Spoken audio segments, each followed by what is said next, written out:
Hey everyone, I'm working to hit 1,000 subscribers and I need your help to get there. If you enjoy this content, please hit that subscribe button right now. $66 per ounce. That's where silver closed on December 17th, 2025.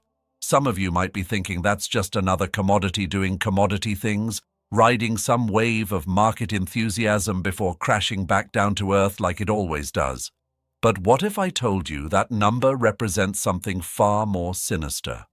What if that price point is actually the moment America realized it had been checkmated in the most sophisticated economic warfare operation in modern history? We're not talking about a rally. We're not talking about speculation or market momentum or any of the usual financial theater that fills cable news segments. We're talking about the final move in a 15-year game that was always designed to end exactly one way, with the United States on its knees, scrambling to buy back an asset it foolishly gave away while one nation sits on the world's strategic reserves, quietly dictating terms. 127%. That's how much silver has surged in just 1 year. And before you dismiss this as typical commodity volatility, understand something critical. This isn't random. This is the execution of a pattern that's destroyed empires 3 times in the last 150 years, and it just ran its course again while everyone was obsessing over Bitcoin price predictions and tech stock earnings reports. China has been playing chess while America played checkers, and on January 1st, 2026, they're about to flip the entire board. Silver export controls are coming, state trading management is being implemented, and the world's largest silver consumer, the nation that produces over 80% of global solar panels and burns through roughly 900 tons of silver every year, is cutting the supply line to the rest of the world. And America? We have exactly 0 strategic silver reserves. Not low reserves, not reduced stockpiles. 0. Completely depleted. Entirely gone. We gave it all away, sold it off, liquidated it while silver was trading at embarrassingly low prices, convinced it didn't matter anymore. To rebuild even a fraction of what we once had would require a minimum of $50 billion. And that's assuming we could actually buy it, which at this point is far from guaranteed. This has happened before, not once, not twice. 3 distinct times across modern history. Same pattern, same mechanism, same devastating wealth transfer from one nation to another. And once you see how this machine works, once you understand the 4-stage process that's been weaponized throughout economic history, you'll realize why this outcome was always inevitable. The mechanism itself is elegant in its simplicity, which is precisely what makes it so dangerous. Stage 1 is silent accumulation. While everyone else is distracted, while a critical resource is undervalued and forgotten, someone quietly buys everything they can get their hands on. No press releases, no government announcements, no market fanfare, just systematic, methodical acquisition of an asset the rest of the world has convinced itself doesn't matter anymore. The key during this phase is patience and secrecy, accumulating massive reserves while prices remain suppressed and attention is directed elsewhere. Stage 2 is suppression and dependency creation. Once you've accumulated enough, once your reserves are substantial, you don't immediately restrict supply. That would be too obvious, too early. Instead, you flood the market. You keep prices artificially low. You export heavily, becoming the world's reliable supplier of cheap material. This accomplishes 2 critical objectives simultaneously. First, you can continue buying at depressed prices while everyone else is selling or ignoring the asset entirely. Second, and this is absolutely crucial, you lull the entire world into complacency. They see flat prices year after year and conclude the asset is irrelevant, that it's lost its strategic importance. Nations sell their reserves to fund other priorities. Mining companies shut down unprofitable operations. Industries become completely dependent on your cheap, reliable supply. And here's the trap. They don't just become dependent on you as one supplier among many. You become the only supplier that matters, the swing producer, the source everyone assumes will always be there. Stage 3 is the pivot. After years or even decades of suppression, once dependency is total and alternatives have been eliminated, you spring the trap. Export restrictions, licensing requirements, state trading management, sudden price explosions. The asset everyone forgot about becomes the asset everyone desperately needs, and there's only one meaningful source left. That's when control becomes absolute. Not through military force, not through political pressure, through leverage so complete, so total, that no army, no sanction, no diplomatic effort can solve the problem. You control the resource, and modern economies cannot function without it. Stage 4 is the wealth transfer itself. As prices explode and supply vanishes, wealth flows in one direction like water finding its level. Your reserves appreciate massively in value. Your industrial competitors pay multiples of what they once paid for supply they took for granted. Economic power shifts fundamentally. The nation that executed the pattern ascends, while everyone else scrambles to adapt to a new reality they didn't see coming. This isn't academic theory. This isn't speculative analysis. This is documented history, and it's played out with devastating precision 3 times in modern history. February 12, 1873. President Ulysses S. Grant signs into law the Coinage Act. The legislation had been debated for 3 full years, subject to revision and amendment, yet almost nobody noticed one crucial detail buried in Section 15. The standard silver dollar wasn't on the list of authorized coins anymore. Not banned, not restricted, simply omitted. Silver was demonetized in America with a pen stroke disguised as administrative housekeeping. Why?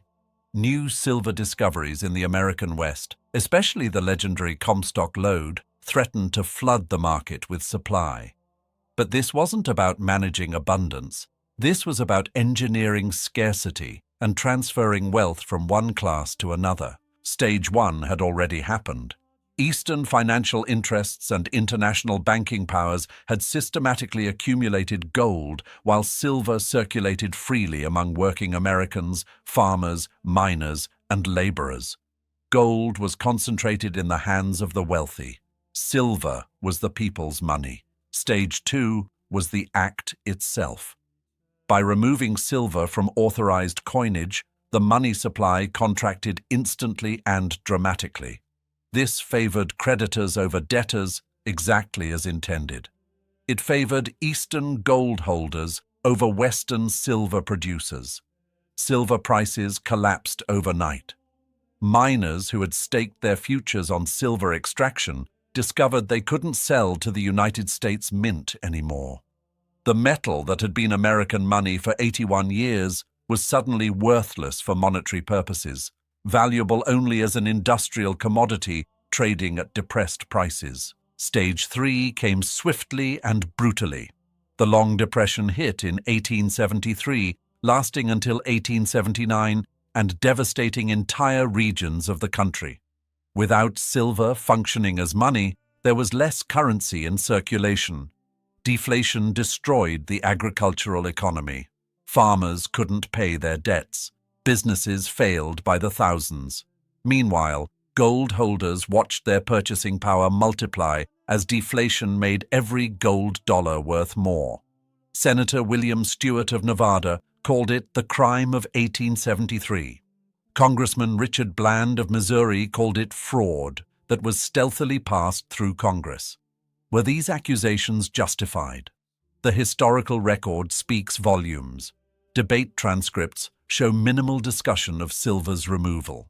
The bill's architect, Treasury official John J. Knox, had extensive ties to gold-holding banking interests. The pattern fits perfectly. Stage 4 was the completed transfer. Gold-holding Eastern banking interests consolidated enormous power. Silver-producing Western states were economically crushed, their wealth evaporated. The populist movement emerged specifically to fight this transfer, demanding the free coinage of silver to reverse what had been done. But it was too late. The mechanism had already run its course. The wealth had already moved. Now jump forward 98 years, August 15th, 1971. President Richard Nixon appears on national television to deliver an address that would fundamentally alter the global financial system. He announces that the United States is closing the gold window, suspending the convertibility of dollars into gold. The Bretton Woods system, established in 1944 after World War II, had pegged the dollar to gold at $35 per ounce, with every other major currency pegged to the dollar. This was the architecture of American financial dominance, the mechanism through which the dollar became the global reserve currency. The dollar was literally as good as gold, backed by the largest gold reserve in human history. But stage one had been running for decades without anyone paying proper attention. Throughout the 1950s and 60s, the United States spent money it didn't have on an extraordinary scale. The Marshall Plan rebuilt Europe. NATO provided security guarantees. Vietnam consumed billions. The Great Society programs expanded domestic spending. Dollars flooded into foreign central banks as payment for goods and services. By 1971, there were far more dollars circulating globally than the United States had gold to back them. The math had become impossible. Stage two was the emerging crisis that forced America's hand. Foreign nations started noticing the imbalance and demanding their gold. In March 1968, the London gold pool collapsed when central banks could no longer maintain the $35 price against market pressure. By May 1971, West Germany left Bretton Woods entirely, refusing to accept more dollars that couldn't be redeemed. France, under President Georges Pompidou, took the extraordinary step of literally sending a battleship to New York Harbor to retrieve French gold deposits from the Federal Reserve. On August 11, 1971, Britain requested $3 billion worth of gold be transferred immediately from Fort Knox. The United States had only 10,000 metric tons of gold remaining, less than half its peak reserves. The game was over, and everyone knew it. Stage 3 was the emergency weekend at Camp David, August 13, 1971. Nixon convened a secret meeting with 15 advisors, including Federal Reserve Chairman Arthur Burns, Treasury Secretary John Connolly, and a young economist named Paul Volcker. Over 3 days, behind closed doors, they made the decision that would end the gold standard forever. On August 15th, Nixon announced he was temporarily suspending dollar convertibility into gold to protect against speculators. He called it a temporary measure. It was never temporary. The gold standard ended that night. The Smithsonian Agreement in December attempted to create a new fixed exchange rate system. It lasted 15 months before collapsing. By March 1973, the dollar was pure fiat currency, floating against other currencies with no anchor to physical assets. Stage 4 took a full decade to play out completely, but the transfer was absolute. The 1970s brought stagflation, a previously unthinkable combination of high unemployment and high inflation. Unemployment hit 6.1% by August 1971. Inflation was running at 5.84% and eventually hit double digits. Gold, fixed at $35 per ounce under Bretton Woods, surged to $60 by mid-1972, $90 by early 1973, and eventually peaked over $800 by 1980. Every entity that had accumulated gold before 1971 saw their wealth multiply astronomically. Every entity holding dollars watched their purchasing power evaporate. The countries that had systematically accumulated gold before the crisis, primarily European central banks that had been suspicious of American spending, saw massive appreciation in their reserves. The United States had exported its gold for decades, and was left holding printed paper whose value was now subject to market forces rather than guaranteed by metal. Now here's what you need to understand about both of these historical events. The crime of 1873 and the Nixon shock of 1971 were reactive. They were last-ditch moves to solve problems that had already spiraled out of control. The demonetization of silver in 1873 was a response to oversupply and fiscal stress. The closing of the gold window in 1971 was a response to an active run on American gold reserves. Both were acts of desperation, attempts to stop bleeding that had already begun. What China is doing with silver right now is fundamentally different. This isn't reactive. This is premeditated. This is the mechanism executed with precision and patience from the very beginning, with each stage planned and implemented according to a long-term strategy. Stage 1 ran quietly from 2010 to 2024. During these years, China systematically accumulated silver reserves, not publicly, not through dramatic government purchases that would alert markets, but through coordinated refining partnerships and strategic stockpiling that flew under the radar. Most of the world's silver production was processed through Chinese refineries before entering global markets, giving China first access and perfect information about supply flows. Industry insiders and analysts estimate that China holds approximately 70,000 metric tons in official and semi-official reserves. But more importantly, they built undisclosed stockpiles held off-exchange, hidden from public accounting. During this same period, global silver markets reported deficits for 6 consecutive years. Think about what that means. Demand exceeded supply year after year. Under normal market dynamics, that should create sustained price increases. Supply and demand basics. Yet silver prices remained stubbornly suppressed, trading in a narrow range that made no fundamental sense. That's mathematically impossible unless someone with enormous reserves is systematically supplying the market from stockpiles to prevent price discovery. China was the invisible hand keeping prices low while they accumulated. Stage 2 was the suppression and dependency phase. China became the world's swing supplier of silver, the source that balanced global markets. They exported silver at artificially low prices, flooding the major financial centers, including London, Zurich, Hong Kong, and Singapore. This wasn't charity or free trade idealism. This was strategic positioning. Western industrial manufacturers, solar panel companies, electronics producers all became completely dependent on cheap Chinese silver supply.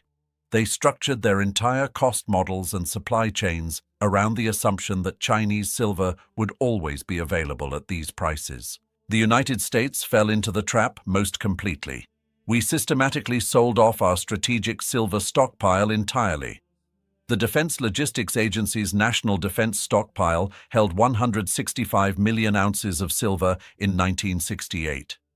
These were reserves accumulated during World War II and the Cold War, when silver was understood to be strategically critical for defense, electronics, and monetary purposes. By 2002, every single ounce was gone, liquidated, sold. The government concluded silver was no longer strategic and used the proceeds to fund other priorities. Meanwhile, American silver production declined to about 1,000 tons annually, while domestic consumption exceeded 3,000 tons. That's a massive deficit filled entirely by imports from Mexico, Canada, Poland, and China itself. America stopped thinking about silver as a strategic asset. We forgot it mattered. We forgot it could be weaponized. That forgetting is exactly what made us vulnerable. Stage 3 begins January 1, 2026. China's Ministry of Commerce placed silver under state trading management for the years 2026 through 2027. Read that carefully. This isn't an outright export ban, which would be too aggressive and invite immediate retaliation. It's something far more sophisticated. It's total control with plausible deniability. Every silver export from China now requires explicit state approval.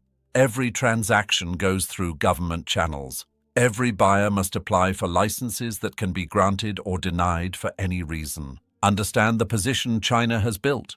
They produce approximately 3,400 tons of silver annually through mining and refining. But they consume around 9,400 tons domestically for solar panels, electronics, batteries, and industrial applications. They're a net importer of silver by a massive margin. Yet they control global refining capacity. They process silver from mines worldwide. They hold the stockpiles accumulated during Stage 1. And now they control export approval for anyone wanting access to Chinese silver or silver processed through Chinese refineries. In October 2025, Chinese silver exports surged to over 660 tons in a single month, the highest level on record. They flooded the London Metal Exchange one final time to temporarily ease supply tightness and prevent panic before controls were implemented. That was the last flood. The faucet is now controlled by the Chinese government. Silver prices responded immediately to the reality of what was coming. From $29.30 per ounce in December 2024 to $66 by December 17, 2025. That's not speculation. That's not a bubble. That's repricing based on fundamental changes to supply structure. Stage 4 is happening right now in real time. The wealth transfer is underway, and the numbers are staggering. The United States has essentially zero strategic silver reserves. Nothing. We would need to rebuild adequate stockpiles from scratch, and rebuilding what we had in 1968 would require at least $50 billion at current prices. And that's a conservative estimate that assumes government purchases don't drive prices even higher, which they absolutely would. Large-scale buying by the United States government would signal desperation and spike prices further. Silver was added to the United States Critical Minerals list in August 2025. That designation enables Defense Production Act authority and potential tariffs or subsidies. But here's the problem. Designation doesn't create supply. It's paperwork. It's bureaucracy. It doesn't pull silver out of the ground or conjure it into existence. American industries desperately need silver for critical applications. Photovoltaic solar panels require silver paste for conductivity. Electronics manufacturing depends on silver for switches and contacts. Electric vehicles use silver in batteries and charging systems. Medical devices rely on silver's antimicrobial properties. Defense systems incorporate silver in countless applications. Every disruption to silver supply cripples these production chains, and we have no strategic buffer. China, meanwhile, produces over 80% of global solar panel manufacturing capacity. Solar panels require silver paste as an essential component. They've positioned themselves to decide who gets access to solar infrastructure and at what price. As the world transitions to renewable energy, that's extraordinary leverage. Let's talk about the brutal mathematics of what this costs America. The global silver market in 2024 saw total demand reach approximately 1.2 billion ounces. Industrial applications, especially solar panels, electric vehicles, and electronics, drove a supply deficit of over 215 million ounces. More demand than supply. That deficit continued and accelerated through 2025. Yet, despite 6 consecutive years of reported supply deficits, warehouse stocks remained at record levels until very recently. How? Chinese stockpiles released strategically to prevent price spikes. But now those warehouses are draining rapidly. Shanghai Futures Exchange warehouses have contracted to levels not seen since 2015. Shanghai Gold Exchange volumes retreated to 9-year lows. Combined stockpile reductions represent over 40% declines from 2024 peaks. The invisible inventory that suppressed prices for over a decade is either gone or locked behind export controls that require government approval. What did this cost America in concrete terms? In January 2025, silver was trading around $29 per ounce. By December 17, 2025, it hit $66. That's a $37 increase, a 127% surge in less than 12 months. The United States imports between 70 and 80% of its silver supply. We're almost entirely dependent on foreign sources. United States demand in 2023 was roughly 7,000 tons, which translates to approximately 225 million ounces. If we're 75% import dependent, that means we're importing approximately 169 million ounces annually.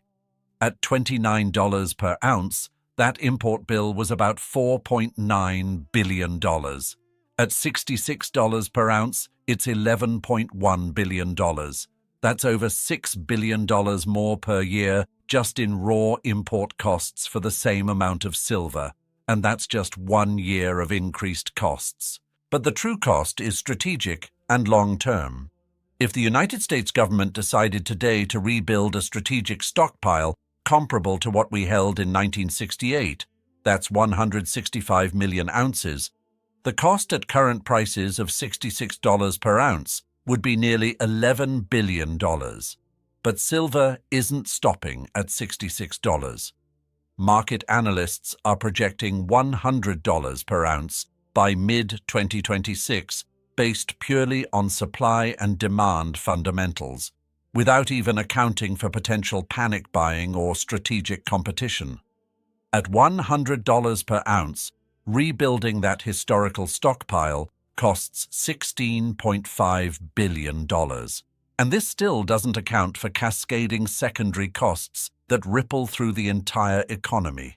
Reduced solar panel deployment because panels are too expensive, higher costs for defense electronics, supply chain disruptions in electric vehicle manufacturing, increased expenses for medical technology and devices. When you factor in these cascading economic impacts projected over the next decade, conservative estimates put America's total loss at over $400 billion. $400 billion. That's not the price of silver as a commodity. That's the price of forgetting that silver was strategic. That's the cost of assuming resource control doesn't matter in a financialized economy. That's what it costs to be checkmated. This is observable reality that we're watching unfold. China accumulated silver while it was cheap and forgotten. Done. Check that box. China suppressed prices through strategic exports while building global dependency. Done. Check that box. China pivoted to export controls while holding massive reserves. Done. Check that box. The wealth transfer is underway right now as prices explode, and America has no reserves to appreciate and no supply security. Hey everyone, I'm working to hit 1,000 subscribers, and I need your help to get there. If you enjoy this content, please hit that subscribe button right now.